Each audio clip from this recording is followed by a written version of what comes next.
దేవునికి స్తోత్రములు. మీ అందరికీ నా వందనములు. ఈరోజు దేవుని వాగ్దానము. అతడు పొందిన దెబ్బల చేత మనకు స్వస్థత కలుగుచున్నది. యెషయా గ్రంథము 53వ అధ్యాయము 5వ వచనము.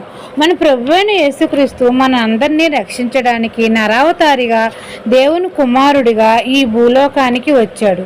మనందరి పాపముల నిమిత్తము కుమారుడు సిలువలో పొందిన దెబ్బల చేత మనకు స్వస్థత కలుగుచున్నది. పాపం అనే దాస్యపు కాడి క్రింద ఉన్న మనల్ని విడిపించడానికి ఆ సిలువలో కుమారుడు బలియాగం అయ్యారు. తన స్వరక్తం ఇచ్చి మనల్ని కొన్నాడు. మన అతిక్రమ క్రియలను బట్టి, మన దోషాలను బట్టి ఆయన సిలువలో నలగగొట్టబడినాడు. రాబోయే దేవుని ఉగ్రత నుండి మనల్ని విడిపించడానికి, నిత్య జీవానికి వారసులను చేయడానికి ఆయన సిలువలో బలియాగం అయ్యారు. వదకు తేబడిన గొర్రెపిల్లగా మనందరి పాపముల నిమిత్తము ఒక యజ్ఞ పశువుగా ఆ సిలువలో బలియాగం అయ్యారు. మనందరి దోషములు ఆ సిలువ రక్తంలో కడగబడినాయి.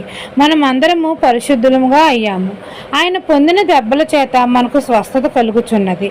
ఈ దిన వాగ్దానం నా జీవితంలో నెరవేరాలని కోరుకుంటూ దేవుని సువార్త పరిచర్యలో మీ సహోదరి. ఆమెన్.